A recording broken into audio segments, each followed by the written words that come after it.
But first, tell you what, if Donald Trump had a superpower, it would have to be his ability to drive his opponents into absolute full-on meltdown, making them so angry that they reveal what they really think.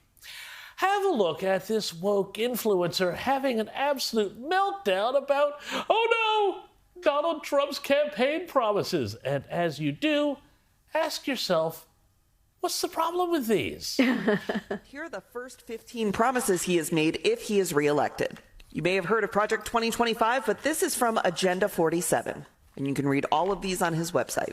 First, he promises that he will carry out the largest domestic deportation operation in history. It's already got my vote. What are you doing? For anyone convicted Don't of promise human me a good trafficking. time. He will close the Department of Education and return all education standards to the states to decide. He will put prayer back into school, and he will criminalize any race-based advantage programs. He will end the Affordable Care Act. He will ban gender-affirming care for adults and children, and he will ban any federal dollars from going towards gender-affirming care, which means anyone with government-provided health care will no longer be able to access gender-affirming care except for Viagra and Cialis. Those will still be available. He will propose a constitutional amendment that gives a term limit to Congress. He will deploy the Department of Justice to investigate the Biden crime family and any of his adversaries or political rivals. He will immediately pardon all of the January 6thers, and he will create a task force to investigate anyone who arrested, charged, or imprisoned a January 6er. He will increase the penalties for underage criminal offenders, strengthen immunity for police officers, and deploy the National Guard to patrol woke cities. Hey, what a legend. Stop. We can only get so excited here. So let's get this straight. I mean, deportations of illegals, criminalizing divisive DEI nonsense, getting rid of the education bureaucracy that is making American kids as stupid and jelly-brained as Joe Biden. Congressional term limits? Finally investigating the Bidens properly? Whew, I'm sorry, I watched that whole video to the end, and there was a lot more. Amazingly, I didn't see any authorization from the Trump campaign there, which is funny because that looked an awful lot like an ad for Donald Trump, not a rant on TikTok against him. Oh, and one more thing. That National Guard idea, well, actually, that's already happening in New York City, where crime has gotten so out of control, they've called out the troops to inspect non-criminal traveler handbags, making taking the subway in New York now as much fun as going through a TSA checkpoint. Okay, so that's a mark against Trump, but other than that, I think a lot of Americans would sign up to that agenda. Now, on to Joe Biden's very big, very ranty State of the Union, which sounded more like one of Howard Beale's monologues from the classic 1976 film Network than a dignified State of the Union delivered by a president in full control of his faculties. Speaking of which, it seems like once again, despite the media somehow deciding as if in unison that the Biden speech was fiery. Yes, that's the word that dozens and dozens of media outlets all use to describe it, as if it was, I don't know, somehow briefed to them by the White House, spin doctors, maybe. I don't know, I'm just being a cynic here. Well, it looks like there's going to be a fair bit of cleanup on aisle Joe once again. Yes, first of all, there was the bizarre scene where Biden took the bait and referenced Laken Riley, the 22-year-old nursing student from Georgia, alleged to have been brutally murdered by a Venezuelan migrant in the U.S. illegally.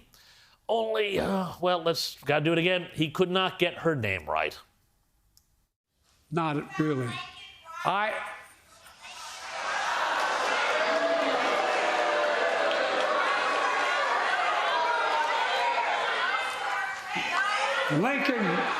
Lincoln Riley, an innocent young woman who was killed by an illegal. That's right. But how many of the thousands of people being killed by illegals?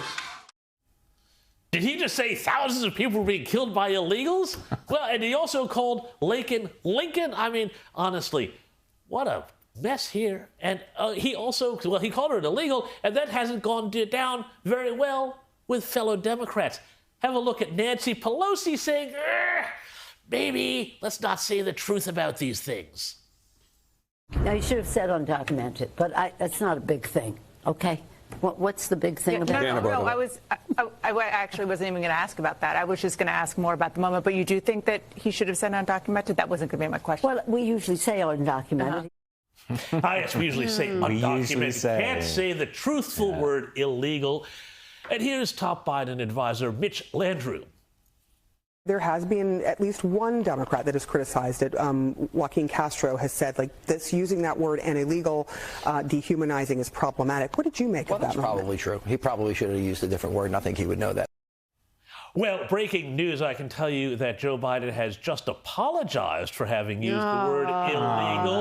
But at the same time, pathetic. The family of Laken Riley has just had a meeting with Donald Trump before he spoke at a rally that's coming up very shortly. But it wasn't just the issues around Laken Riley. There was also this. The president was caught on a hot mic telling other congressmen after the speech that he was going to have a meeting. What kind of meeting? With Israeli Prime Minister Benjamin Netanyahu over humanitarian aid to Gaza. But not just any sort of meeting with the leader of the Jewish state. Have a listen. I told him, baby, show me pieces. I said, baby, you know I should come to Jesus. Sure, just... A come to Jesus meeting? Hallelujah! My God. Can you just imagine for a second if Trump had ever said such a thing? I mean, the leftist media would be so outraged about Trump using the phrase a come to Jesus meeting that they might have actually defended the Jews. This has led to this exchange before the president got on Air Force One, using obviously the short stairs to go, I don't know, probably on vacation somewhere. So why does Mr. Netanyahu need a come to Jesus meeting? What are you hoping to achieve? I didn't say that in the speech. After the What speech? about after the speech? You guys eavesdropping on things. But does that show your level of frustration with him on humanitarian aid? Does he need to be doing more? Yes, he does. It's you guys. You're eavesdropping on things. Yeah.